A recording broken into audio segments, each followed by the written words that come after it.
మనకి 30-40 ఇయర్స్ మధ్యలో 30-40-50 ఇయర్స్ లోపల మనకున్న ఇప్పుడు మేజర్ ప్రాబ్లమ్స్ ఏంటంటే మెనోపాజ్ స్టేజ్లో కూడా చాలా ఇబ్బందులు ఉన్నాయి. అందరికీ ఫైబ్రాయిడ్స్ అంటే అన్ని ఫైబ్రాయిడ్స్ క్యాన్సర్ అవుతానికి గ్యారంటీ ఏం లేదండి. పూర్వం కూడా అందరికీ ఫైబ్రాయిడ్స్ ఉండేవి. అప్పుడు స్కాన్లో అవి లేవు కాబట్టి ఏం పట్టించుకోలేదు, ధైర్యంగా తిరిగేసేది తగ్గిపోయినాయి, అన్నేం చేయలేదు. ఇప్పుడు అది అయినా కాకపోయినా, ఆ ఫైబ్రాయిడ్ క్యాన్సర్ అయినా కాకపోయినా మనమే కెలుక్కుని దాన్ని క్యాన్సర్గా మార్చుకుంటున్నాం. ఇది వాస్తవం. కేవలం భయంతో టెస్టులు చేయించుకొని మనం ఎక్కడ దొరికేస్తామంటే మిఠాయిలాగా ల్యాబ్ టెస్ట్లో దొరికేస్తాం.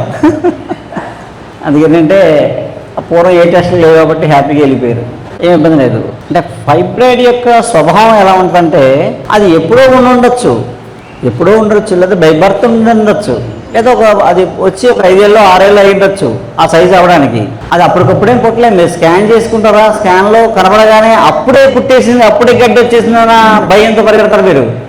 ఆ గడ్డ అసలు రావడానికి ఎన్నో సంవత్సరాలు పట్టి ఉండొచ్చు. దాన్ని అలా వదిలేసి ఏం అయ్యేది లేదు. మీకు సిమ్టమ్స్ లేనప్పుడు దాన్ని ఎందుకు వెళ్ళిపోవడం? ఆల్టర్నేటివ్ మెడిసిన్ వేసుకుంటాం, కొన్నాళ్ళు చూస్తాం, తగ్గపోతే అప్పుడు ఏమైనా సీరియస్గా మాకు సిమ్టమ్స్ బయటపడితే తట్టుకోలేకపోతే అప్పుడు వెళ్ళాలి తప్ప ఏదో 1-2% ఆపరేషన్స్ తప్ప 98% ఆపరేషన్కి వెళ్ళకల్లా. మీకు దేవకాంచనం అనే చెట్టు ఉంటుంది. దేవకాంచనం మీరు పూలు చూస్తుంటారు, వైట్ పింక్ ఫ్లవర్స్ కూడా ఉంటాయి. దేవకాంచనం అని దేవకాంచనం మొక్క అంటారు. మీరు రోడ్ సైడ్ వేస్తారు, బాగా పూలు చాలా అందంగా ఉంటాయి. వైట్ ఫ్లవర్స్ ఉంటాయి, పింక్ ఫ్లవర్స్ ఉంటాయి. ఆ దేవకాంచనం అంటే కాంచనార అని పిలుస్తాం ఆయుర్వేదంలో. కాంచనార గుగ్గులు అని ఇస్తారు. అవి యాక్చువల్గా ఐరన్ డాక్టర్లు ఆ ఫైబ్రాయిడ్స్ కరగడానికి ఇస్తారు. మామూలుగా దేవకాంచనం బెరడు, ఆ చెట్టు యొక్క బెరడు, కానీ ఆకులు కానీ కషాయం తీసుకుంటే ఈ ఫైబ్రాయిడ్స్ పోతాయి. 1 నెల 2 నెలల్లో తాగి మళ్ళీ స్కాన్ చేసి చూడండి, ఖచ్చితంగా డిజాల్వ్ అవుతాయి. చాలా అయినవి ఉన్నాయి. చాలామంది ఐరన్ డాక్టర్స్ కూడా ఆ కషాయాలు ఇచ్చి తగ్గించిన వాళ్ళు ఉన్నారు. నాకు తెలిసి నా దగ్గర చాలామంది డాక్టర్సే, మా దగ్గర చాలా డాక్టర్సే కూడా తగ్గినాయి. కషాయం తీసుకుంటే ఫైబ్రాయిడ్స్ పోయినవి ఉన్నాయి. అందుకనంటే గడ్డ కనపడగానే కంగారు, ఏదన్నా చిన్న కంతి కనపడగానే కంగారు పడకండి. కంగారు పడి మనం పెద్ద చేసేసుకుంటున్నాం. ఇక మనకున్న ప్రధాన సమస్య థైరాయిడ్.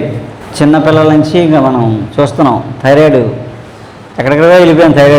థైరాయిడ్కి మీరు ఏ వైద్యం చేసుకుంటున్నా, ఇంగ్లీష్ మందు వాడుతున్నా మీరు వెంటనే ఆపక్కల్లా. మీరు ఈ కళ్ళుప్పు కానీ సైంధవ లవణం కానీ ఇంట్లో అందరూ వాడడం మొదలెట్టండి.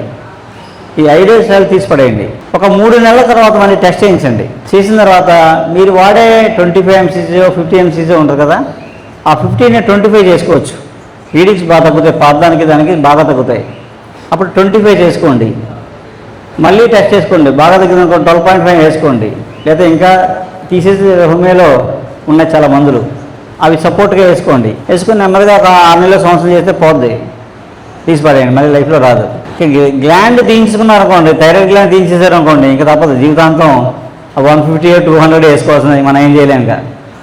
ఇంక అయిపోయింది. ఈ జన్మకి ఇంకెంతే వరం. ఈ జన్మకి వరం థైరాయిడ్ టాబ్లెట్ వేసుకోవాల్సిందే. అందుకేనంటే మనము ఆపరేషన్ అనగానే ఏమనుకుంటున్నామంటే చేసేస్తే పోద్ది ఇంకా అనుకుంటున్నాం. కాదు, అసలు కథ మొదలవుద్ది. మీకు అర్థం కాదు ఏంటంటే అసలు కథ అప్పుడే మొదలవుద్ది. ఆపరేషన్ చేసిన తర్వాత అసలు కథ మొదలవుద్ది. అంత ఈజీగా ఒక ఆర్గాన్ తీసేయకూడదండి. అంత ఈజీగా ఒక ఆర్గాన్ తీయించుకోకూడదు. తప్పని పరిస్థితి తప్ప ఈజీగా ఆర్గాన్ తీసుకొని వెళ్ళకూడదు. ఆల్టర్నేటివ్లో చాలా ఉంటాయి, చేసుకుంటూ పోతాయి. అన్నిటికన్నా ముందు థాట్ ప్రాసెస్ చాలా స్ట్రాంగ్గా ఉండాలి, అంతే. భయపడకూడదు. ఈరోజు చాలామంది భయంతో అక్కర్లేని వైద్యాలు చేయించుకుంటున్నారు, అక్కర్లేని మందులు వాడుతున్నారు, అక్కర్లేని టెస్టులు చేయించుకుంటున్నారు. కేవలం భయం. ఆ భయమే కొంపముంచుతుందండి. ముందు ఆ భయాన్ని పక్కన పెట్టి కొంచెం తాపీగా ఆలోచిస్తే బోల్డ్ సొల్యూషన్స్ దొరుకుతాయి, బోల్డ్ పరిష్కారాలు దొరుకుతాయి మనకి. జై మాస్టర్, జై బాపూజీ మహారాజ్. మా గురువు గారి దయ వల్ల సత్సంగ సభ్యురాలు ప్రియాక ద్వారా రవివర్మ గారి గురించి తెలిసింది. నా స్నేహితుడు కిషన్ నన్ను అక్కడికి తీసుకెళ్ళాడు. నా సమస్య అంతా చెప్పిన తర్వాత వాళ్ళు నాకు మెడిసిన్స్ ఇచ్చారు. కొన్ని మార్పులు జరిగినాయి. ఆ తర్వాత మళ్ళీ ఇవాళ వచ్చినప్పుడు వారు చెప్పుకోగా వారు ఇచ్చిన మెడిసిన్స్ని వాడుతున్నాను. నాకు మెదడులో గడ్డ వల్ల ఈ కన్ను పూర్తిగా పోయింది, ఈ కన్ను ముప్పావు పోయింది. కానీ ఇప్పుడు ఈ కంటి మీద దగ్గరగా టార్చ్ లైట్ వేస్తే ఆన్ అయిందా ఆఫ్ అయిందా చెప్పగలుగుతున్నాను. ఇది ఒకటైతే ఇంకొకటి నాకు కనపడదు, దెబ్బలు తగులుతుంటాయి కాబట్టి ఇక్కడ పెయిన్ రిలీఫ్ ఆయిల్ తెచ్చాడు. వేరే సత్సంగ సభ్యుల ద్వారా ప్రియాక ద్వారా నాకు పెయిన్ రిలీఫ్ ఆయిల్ వచ్చింది. ఒకరోజు మట్టి కొండ ఇంతది, దాదాపు ఇంత హైట్ నుంచి కాలు బొట్టన వేలు మీద పడింది, ఎక్కడో తగులుకొని బాగా విపరీతమైన నొప్పిని అనుభవించాను. అనుకున్నాను ఇది ఎన్ని రోజులు ఉంటుందో ఈ నొప్పి, ఎంత ఇబ్బంది పెట్టిద్దో అనుకున్నాను. అనుకోకుండా గుర్తొచ్చింది అక్కడ రవివర్మ గారి దగ్గర నుంచి తెచ్చిన పెయిన్ రిలీఫ్ ఆయిల్ ఉంది కదా, అది రాసుకుందామని ఆ ఆయిల్ రాసుకున్నాను.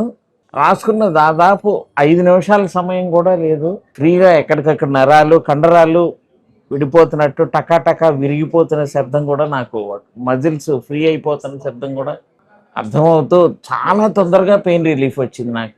ఇంతటి మంచి మెడిసిన్ ప్రసాదించిన రవివర్మ గారికి వేల వేల కృతజ్ఞతలు తెలియజేసుకుంటూ జై సాయి మాస్టర్, జై బాబుజీ మహారాజ్.